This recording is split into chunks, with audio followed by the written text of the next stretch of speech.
दोस्तों, आपको ये वीडियो पसंद आए तो सबसे पहले चैनल को सब्सक्राइब करें और नई वीडियो देखने के लिए बेल आइकन बजाएं। आप सभी के चरणों में प्रणाम करते हुए, नतमस्तक होते हुए, दंडौती लगाते हुए आप सबसे क्षमा चाहता हूँ। आज मुझे थोड़ा सा लेट हो गया, कम से कम करीबन 2 घंटा, क्योंकि मेरे घर पे एक प्रोग्राम लगा हुआ था।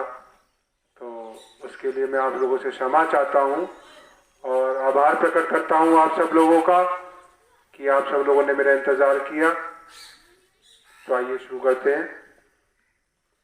सर्वप्रथम हमारे आयोजक श्री राजेंद्र प्रसाद त्यागी जी का, हमारे संचालक श्री केपी त्रिपाठी जी, हमारी इस कार्यक्रम की अध्यक्षता कर रहे श्री राम रतन त्यागी जी को मैं सादर प्रणाम करता हूं, दंडवत प्रणाम करता हूं और आप सभी के चरणों में प्रणाम करते हुए अपनी कुछ बातें आपके सामने रखता हूं।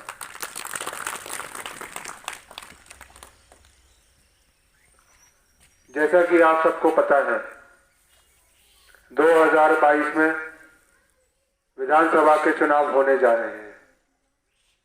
मैं आज सबसे आशीष मांगने आया हूं कि जिस तरह आपने 2017 में अपना सहयोग देके, अपना वोट देके, कार्यकर्ता बन के चुनाव में लग के जिस प्रकार आपने हमारे पिताजी को 2017 में भारी बहुमत से जिताया था, उसी तरह 2022 में आप जिताएंगे। ये आशीर्वाद मैं आपके आश्री चरणों में मांगने आया हूं। मेरे पिताजी ने मुझे सिखाया है कि किस तरह अपने लोगों की मदद करनी चाहिए, किस तरह सदैव अपने लोगों के लिए उपस्थित रहना चाहिए, किस तरह आप अपने दरवाजे पे आए हुए हर एक व्यक्ति की मदद करनी चाहिए। वो सीख सब उन्होंने मुझे सिखा रखी है। दुर्भाग्यवश उनकी थोड़ी तबीयत खराब है, ठंड का मौसम है, वे और ज्यादा बीमार ना हो जाए तो इसलिए थोड़ा आराम कर रहे हैं और जैसे ही उनकी तबीयत ठीक हो जाएगी वो आप सबके बीच में पुनः लौट कर आएंगे। तब तक मैं उनके सेवक के रूप में, आप सबके नौकर के रूप में आप सबके बीच खड़ा हूं आपकी मदद करने के लिए। 24 घंटा 7 दिन इस गांव के लिए मैं तत्पर हूं। मैं भारतीय जनता पार्टी का सदस्य हूं। आगामी चुनाव में भारतीय जनता पार्टी अवश्य जीतेगी, बहुमत में आएगी, सरकार बनाएगी और मैं अपनी पार्टी के कुछ कार्यों से आपको अवगत कराना चाहता हूं। भाई, आम आदमी पूछते हैं कि भारतीय जनता पार्टी को वोट क्यों दें। सबके प्रश्न में आता है कि हम फलानी पार्टी को वोट क्यों दें, हम भारतीय जनता पार्टी को क्यों वोट दें, हम इस व्यक्ति का क्यों सहयोग करें। तो अगर आप भारतीय जनता पार्टी की बात करते हैं तो भारतीय जनता पार्टी ऐसी पार्टी है जो सबके साथ और सबके विकास की नीति पर चलती है। यहां सब लोग समान हैं। हमारा दल किसी भी जात पात की राजनीति नहीं करता, नहीं करेगा और जात पात की राजनीति करने वाले लोगों के पेट में इसलिए दर्द हो रहा है कि भारतीय जनता पार्टी के पास हर समाज का वोट है। चाहे वो गरीबों को राशन देने की बात हो, चाहे वो प्रधानमंत्री ग्रामीण घर योजना की बात हो, चाहे वो मुख्यमंत्री द्वारा अनेकों योजनाएं जो गरीबों के हित में लाई गई हैं उनकी बात हो, उन सबको देख के विरोधी दलों के पेट में दर्द होता है। आपको यह बात बहुत गंभीरता से समझनी पड़ेगी। भाई, आप किस पार्टी का साथ देना चाहते हैं पहले तो ये तय करो। क्या आप उस पार्टी के साथ देना चाहते हैं जो हमेशा हमें जात पात के नाम पर लड़ाती आई हो, या आप उस पार्टी का साथ देना चाहते हैं जो सबको संभालने के आगे चलती हो, सबके साथ सबके विकास की नीति पे चलती हो। आपको ये निर्णय खुद ही लेना पड़ेगा, स्वयं से लेना पड़ेगा। हमारे पिताजी श्री रामवीर उपाध्याय जी ऐसे ही 5 बार लगातार विधायक नहीं बने।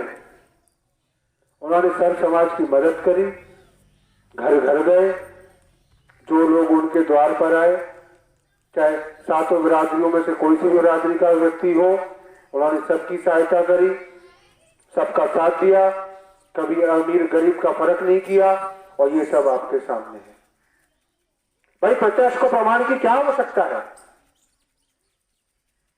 अगर उनकी कार्यशैली में थोड़ा बहुत भी खोट होता तो आदमी एक बार विधायक बन जाता है, 2 बार बन जाता है, 3 बार बन जाता है। चलो बहुत अच्छी बुलंद किस्मत वाला हुआ तो 3 बार बन जाएगा। भला कहीं ऐसा आपने नेता देखा हो कि जिले की 3 सीटों से विधायक रहा हो? अगर जाति की बात करी जाए तो सिकंदर राव से हमारे विधायक पापा जी को 94,000 वोट मिले।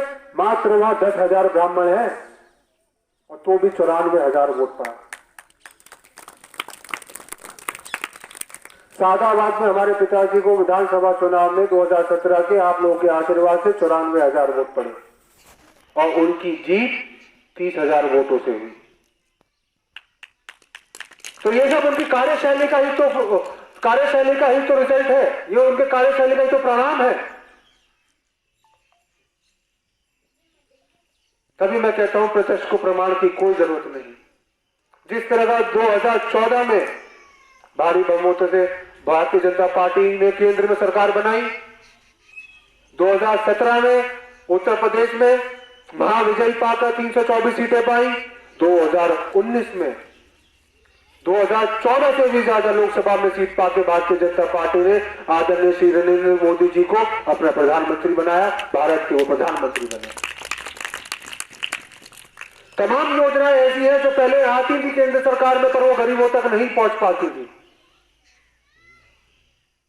आते आते बीच में बिचौलिए उसका पैसा योजना का खा जाते थे। पर अब आप सबके पास भारतीय जनता पार्टी के कार्यकर्ता आ रहे हैं, वॉलंटियर्स आ रहे हैं, अधिकारी लोग खुद चलकर आ रहे हैं, नेता लोग आपके बीच में खुद चलकर आ रहे हैं और सभी योजनाओं का लाभ आप पर सीधा पहुंचाया जा रहा है।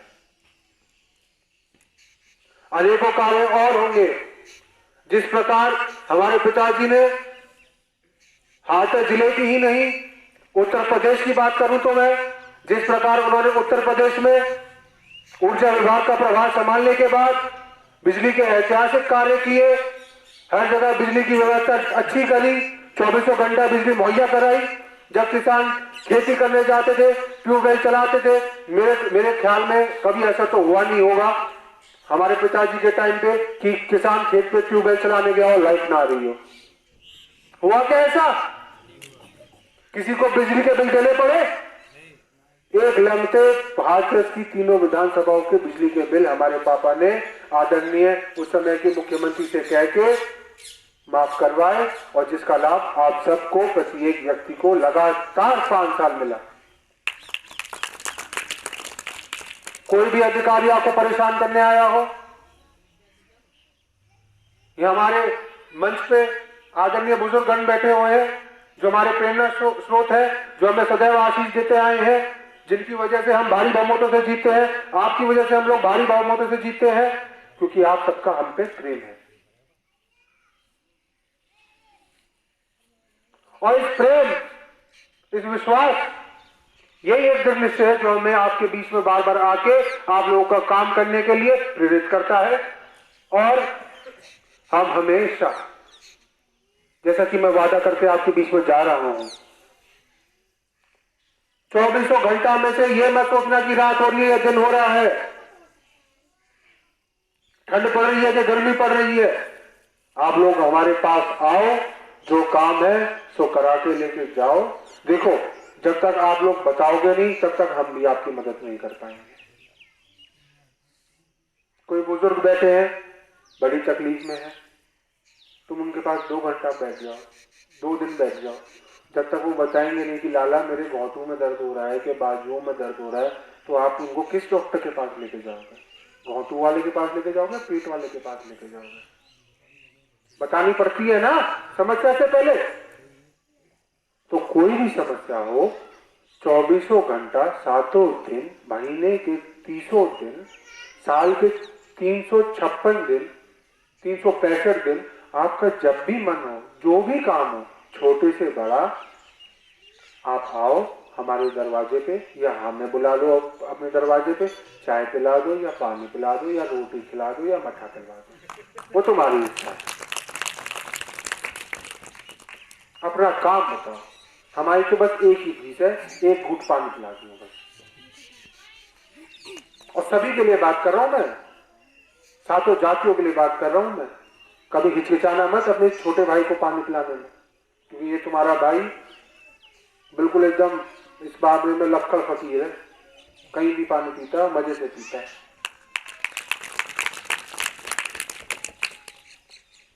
तो जिस तरीके से मैंने आपको भारतीय जनता पार्टी की विशेषता बताई,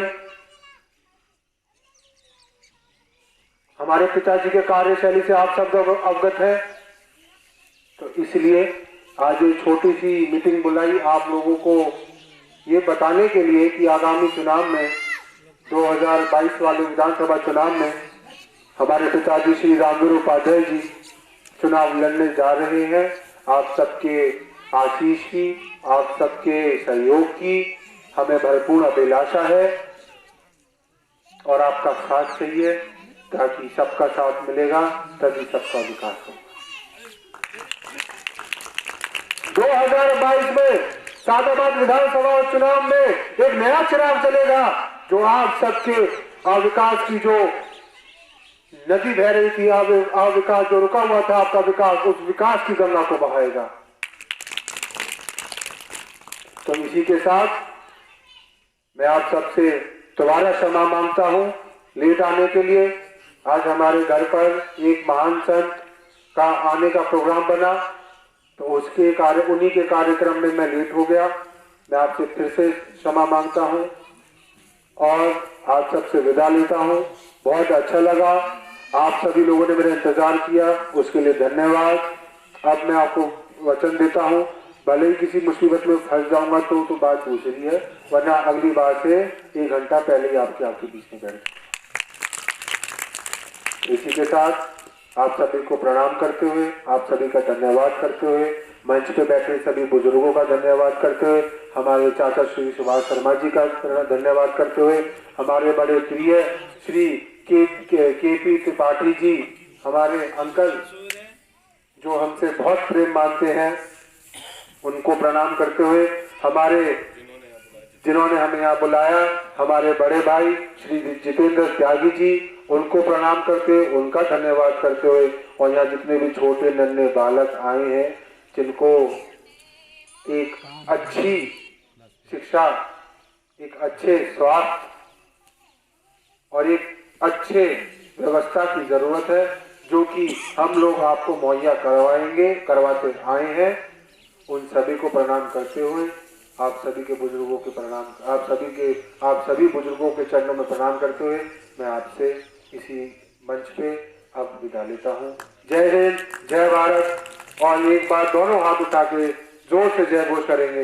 भारत माता की, भारत माता की, भारत माता की।